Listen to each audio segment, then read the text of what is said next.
Assalamualaikum warahmatullahi wabarakatuh. Halo guys, perkenalkan nama saya Salsa Nursifa, perwakilan dari Divisi 3 OSIS SMK Islam Terpadu Al-Hidayah. Pada video kali ini saya akan membagikan sedikit ilmu kepada kalian semua mengenai G30 SPKI. Yang tentunya saya di sini tidak sendiri, tapi saya ditemani oleh narasumber kita yaitu Ibu Gita Hardianti. Ibu boleh langsung sapa saja teman-teman yang ada di rumah? Boleh. Ya, selamat pagi teman-teman semua. Kali ini kita akan sharing ilmu sejarah khususnya tentang peristiwa G30 SPKI dengan Ibu, yaitu Ibu sendiri, Gita Hardianti dan Kak Salsa ya. Nah teman-teman, kita langsung aja yuk masuk ke sesi pertanyaan.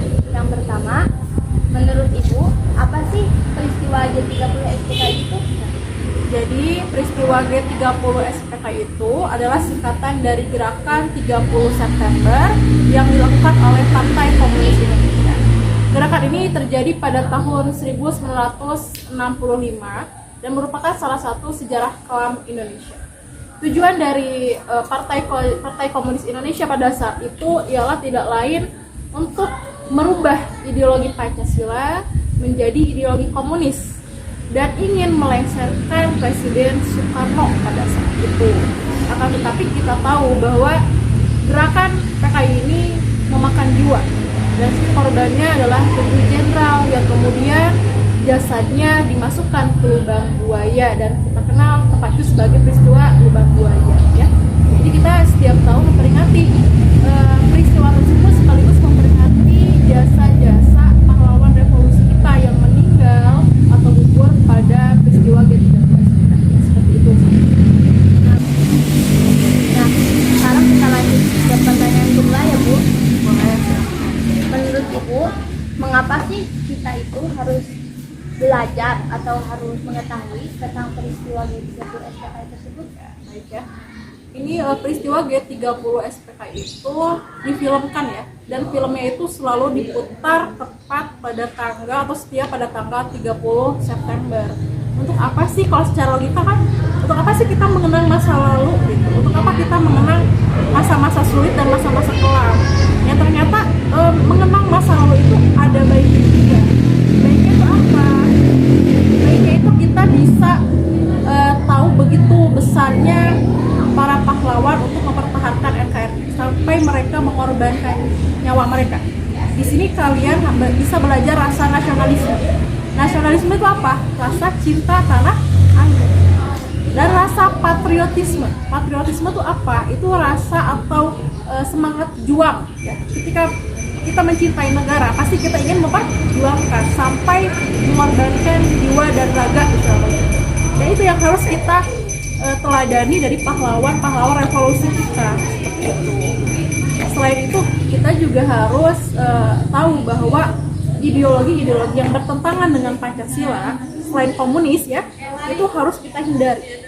Jadi yang tidak sesuai dengan Pancasila atau yang sesat atau yang menyesatkan, kita harus bisa memfilter atau menjauhi gitu. Ya, menurut Ibu, ideologi Pancasila kita saat ini adalah ideologi yang paling ideal ya, untuk kita. Ada nilai ketuhanan, nilai kemanusiaan, persatuan ya, musyawarah mufakat dan keadilan. Nah itu udah ideal. Jadi kalau misalnya kita mau mengganti ideologi Pancasila dengan ideologi yang lain, berarti kita sama saja memulai dari awal lagi. Sedangkan kan kalau Pancasila itu dasar atau fondasi. Kalau fondasinya kita rubah, bangunannya kayak gimana? Hancur kan? Berarti kita harus mulai lagi dari awal gitu ya. Terus manfaat yang kedua, kalau kita sejarahnya itu sejarah kebaikan, berarti kita terapkan di masa sekarang.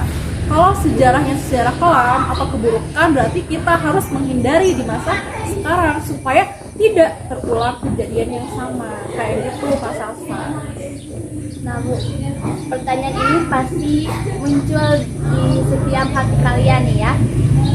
Kan G30 SPKI itu difilmkan ya Bu, dan ditayangkan pada setiap tahun. Ya, setiap tanggal 30 September. Ya. Nah, bagaimana sih caranya agar masyarakat tidak bosan dengan film tersebut? Oke, bagaimana cara masyarakat tidak bosan ya?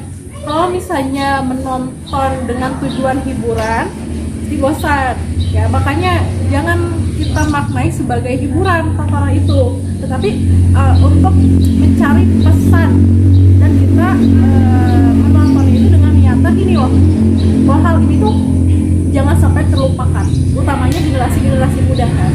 Kalau misalnya generasi muda tidak tahu sama sekali atau misalnya tidak menonton sama sekali, takutnya mereka tuh acuh atau tidak peduli, ya bodo amat ada ideologi lain yang masuk ke Indonesia gitu ya. Kok kemarin kan tidak ada apa-apa kalau tidak tahu. Tapi kan kalau misalnya mereka tahu bahwa kalau ada ideologi lain yang bisa merusak ideologi bangsa yang sekarang, bisa kejadiannya sesudah masa lalu gitu. Jadi ini yang dipilih itu sebenarnya yang harus menonton itu adalah generasi pelajar ya. Kalau misalnya orang tua kita, nenek-nenek kita mungkin sudah tahu, bahkan mungkin mereka mengalami, tapi kan generasi selanjutnya itu harus kita kasih tahu. Nah gitu fungsi film itu ya. Jadi jangan jadikan sebagai hiburan, tetapi dijadikan sebagai film edukasi. Pertanyaan selanjutnya ya Bu, apakah peristiwa G30 SPKI itu seseram apa yang diceritakan di filmnya Bu? Ya. Pertanyaannya, apakah peristiwa G30 SPKI itu seseram yang diceritakan di film? Film itu adalah penggambaran ya, jadi kita sebenarnya tidak tahu nih realnya tuh seperti apa, karena itu hanyalah penggambaran situasi ya. Tapi yang perlu kita garis bawahi bahwa semua yang namanya pemberontakan, peperangan pasti itu ada korbannya, dan kita secara realnya kita lihat bahwa yang menjadi korban di sini kan para jenderal, yang kemudian mereka jasadnya dimasukkan ke lubang buaya dalam keadaan yang memang sudah memuaskan gitu ya. Nah di sini juga kita harus melihat, kalau kita belajar sejarah kita harus melihat dari berbagai sudut pandang. Apakah ini korbannya hanya para jenderal atau banyak orang? Dan ternyata ini termasuk yang namanya kejahatan extraordinary atau kejahatan luar biasa. Kenapa ini kejahatan luar biasa? Karena korbannya itu banyak. Selain para jenderal juga para rakyat gitu ya, yang dituduh PKI, yang dituduh keturunan PKI juga itu ikut dimusnahkan kan ya, ikut diusir dari Indonesia. Sehingga ini juga menyebabkan adanya rasa ketakutan ya dan kekhawatiran di masyarakat, sehingga dampaknya itu sampai sekarang kan, ketakutan dan kekhawatiran itu. Jadi itu yang dimaksud kejahatan yang luar biasa. Selain itu ini juga termasuk pelanggaran hak hidup ya, karena banyak sekali jiwa yang dikorbankan dalam pemberontakan ini. Jadi seperti itu. Jadi kalau misalnya ditanyakan apakah sekejam itukah PKI pada zaman dulu, ya ibu dapat katakan iya. Karena apa? Ini sudah memakan korban jiwa, membuat kekhawatiran dan kegaduhan dalam skala yang besar. Yaitu tadi kejahatan luar biasa atau extraordinary crime. Kita masuk ke pertanyaan terakhir ya teman-teman. Nah, pesan terakhir dari Ibu untuk generasi sekarang itu apa sih Bu? Ya, pesan terakhir dari Ibu untuk kalian semua yang menonton video ini ya, jas merah, jangan sekali-kali melupakan sejarah. Itu adalah kata yang diungkapkan oleh Bung Karno untuk generasi kita sekarang. Kenapa kita jangan melupakan sejarah?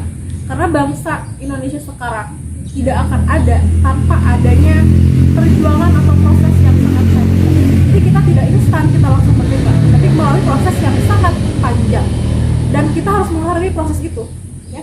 Jangan ada anggapan kita mah sudah merdeka, bisa acuh, bisa enak-enak. Tidak bisa seperti itu. Perjuangan tetap berlanjut sampai kedepannya lagi dengan tantangan-tantangan yang baru ya. Kita masih berjuang saat ini, dan kita sebagai generasi penerus bangsa harus melanjutkan perjuangan para pahlawan tadi gitu ya.